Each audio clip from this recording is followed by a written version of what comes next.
Okay, so welcome to lesson one, where we will be going over the Bitcoin fundamentals. So, welcome to our comprehensive guide on Bitcoin fundamentals. We'll explore the technical infrastructure behind the world's first cryptocurrency. This presentation will help you master core concepts of blockchain technology, mining processes, and wallet management. Okay, so understanding the blockchain technology. So decentralization, immutability, and consensus are three very key parts of the blockchain technology. Decentralization. So no single entity controls the network. Operations are distributed across thousands of computers worldwide. This is much different than the way we actually see typical money. Typical money are controlled by nations and governments. Bitcoin is not controlled by anyone. Immutability. So once recorded, data cannot be altered. So this creates a permanent, tamper-proof record of all transactions. This is what makes Bitcoin so secure. And third is a consensus. Okay, so network participants agree on the validity of transactions through predetermined rules. So Bitcoin blockchain, transactions, initiation, verification, block creation, and chain added. So first off, users initiate a Bitcoin transfer from one address to another. It's kind of like sending an email or something.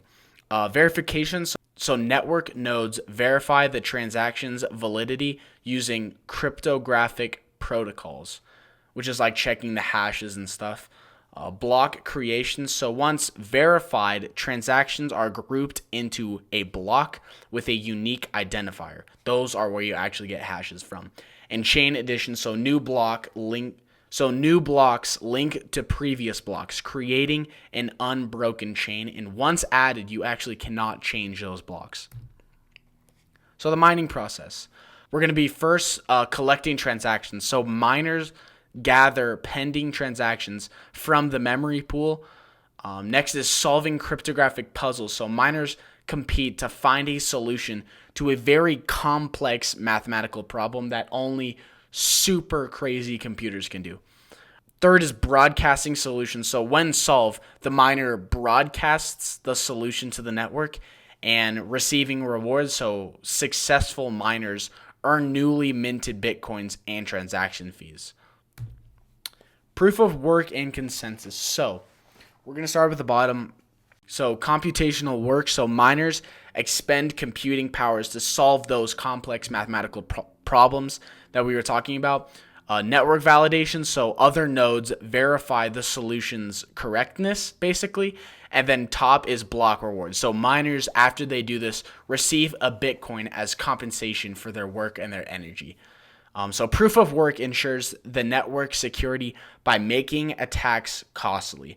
Miners must invest significant resources to participate. So wallet management, hot wallets, cold wallets, and then just some best practices that we can do. So hot wallets are actually connected to the internet.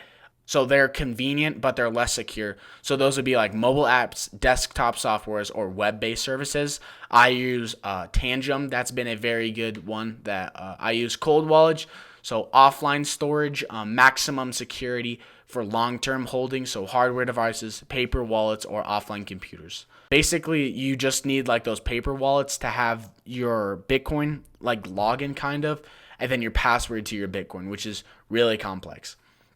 And then security best practices. So essential habits to protect your Bitcoin is back up private keys, use very strong passwords, and enable two-factor authentication.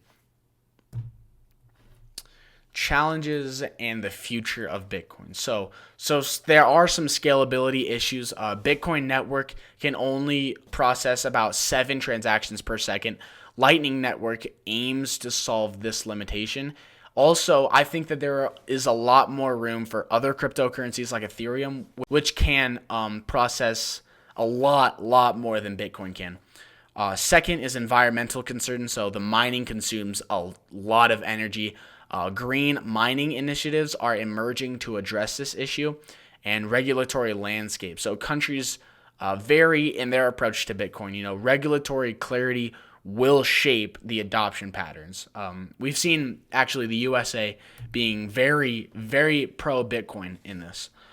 Conclusion. So learn. Continue exploring Bitcoin through books, courses, and online resources, which you're doing right now. Second is experiment. So start with small amounts to understand transactions and wallet management. I think that honestly practice is the best teacher. Third is engage. So join Bitcoin communities to stay informed about developments. If you are looking for a Bitcoin community, I actually have one. That's my company, BitNerd.